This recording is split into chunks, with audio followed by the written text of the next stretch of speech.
Summer holidays வந்தாச்சு, நம்ம GT Holidays வந்தாச்சு. GT Holidays, South India's #1 travel brand. ஆச்சி பாதாம் ட்ரிங்க். ஆச்சி பாதாம் ட்ரிங்க் ஒன்னு வாங்குனா ஒன்னு ஃப்ரீ. ஸ்டோன் பெஞ்ச் பிலிம்ஸ் மற்றும் பவேஜா ஸ்டுடியோஸ் தயாரிப்பில் வைபவ் சுனில் நடிக்கும் பெருசு மார்ச் 14 முதல் திரையரங்குகளில். கோவை மாவட்டம் அதன் சுற்று வட்டார பகுதிகளில் ஒரிசா, ஜார்க்கண்ட், பீகார், உத்தரப்பிரதேசம் உள்ளிட்ட வட மாநிலங்களைச் சேர்ந்த லட்சக்கணக்கான தொழிலாளர்கள் பணியமர்த்தப்பட்டுள்ளனர். தமிழர்களை விட வடமாநில தொழிலாளர்களே அதிகம் பேர் வணிக நிறுவனங்களில் பணியாற்றி வருகின்றனர். அந்த வகையில் ஒடிஷா மாநிலம் புவனேஸ்வர் பகுதியைச் சேர்ந்தவர் ராம்சந்தர். 35 வயதான இவர் கோவையில் உள்ள தனியார் நிறுவனம் ஒன்றில் ஊழியராக வேலை பார்த்து வந்துள்ளார். உக்கடம் பகுதியில் தங்கி வேலை செய்து வந்த ராம்சந்தர் மாதம் தனது குடும்பத்திற்கு பணம் அனுப்பி வந்துள்ளார். இந்த நிலையில் கடந்த சில வாரங்களுக்கு முன்பு ராம்சந்தரை தெருநாய் கடித்ததாக கூறப்படுகிறது. ஆனால் அதற்கு முறையாக சிகிச்சை எடுக்காமல் நாள்தோறும் தனது பணிகளை மேற்கொண்டு வந்துள்ளார். இதனால் உடல்நலம் பாதிக்கப்பட்ட ராம்சந்தர் ராபிஸ் நோய்க்கான அறிகுறிகள் அதிக அளவில் தென்பட்டு வந்துள்ளது. இதனை உணர்ந்த வெளிமாநில இளைஞர் கடந்த 11ஆம் தேதி காலை கோவையில் உள்ள அரசு மருத்துவமனைக்கு சிகிச்சைக்காக வந்துள்ளார். அப்போது அவரை பரிசோதித்து பார்த்தபோது ராம்சந்தருக்கு ராபிஸ் நோயின் பாதிப்பு அதிகமாக இருந்துள்ளது. இதனால் மருத்துவர்கள் அவரை வெறிநாய்க்கடி தனி சிகிச்சை பிரிவில் அனுமதித்து சிகிச்சை அளித்தனர். இந்த சூழலில் பிற்பகல் 2 மணி அளவில் ராம்சந்தருக்கு நோயின் பாதிப்பு தீவிரமடைந்து தனது வார்டில் அங்கும் இங்குமாய் சுற்றி திரிந்துள்ளார். அந்த நேரத்தில் திடீரென ஆக்ரோஷமாக மாறிய ராம்சந்தர் அங்கிருந்த அனைவரையும் தாக்க முயன்றுள்ளார். இதனால் பயந்து போன மருத்துவ பணியாளர்கள் ராம்சந்தரை தனி வார்டில் அடைத்து வைத்துள்ளனர். அப்போது திடீரென அங்குள்ள நோட்டீஸ் போர்டு கண்ணாடியை உடைத்து தனது கழுத்தை பலமாக அறுத்து கொண்டார். ஒருபுறம் ராபிஸ் நோய், மறுபுறம் தற்கொலை முயற்சி என ராம்சந்தர் அந்த இடத்திலேயே இரத்த வெள்ளத்தில் சரிந்தார்.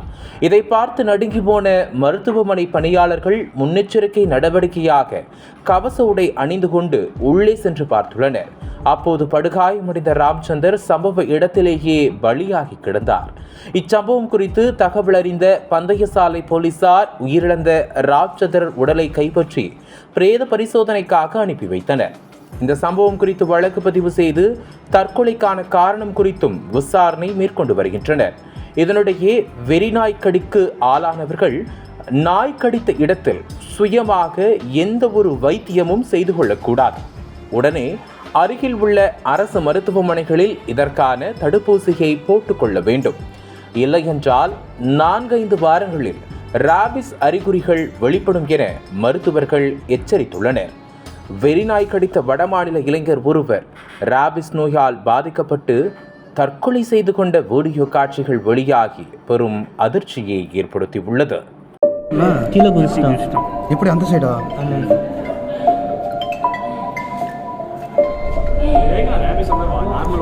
கண்ணாடி இருக்கிறதெல்லாம் சார் யார் சார் எப்போ என்னன்னு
அனல் பறக்கும் செய்திகளை அப்டேட் செய்து கொள்ள நக்கீரன் களத்தை இப்பவே சப்ஸ்கிரைப் பண்ணுங்க.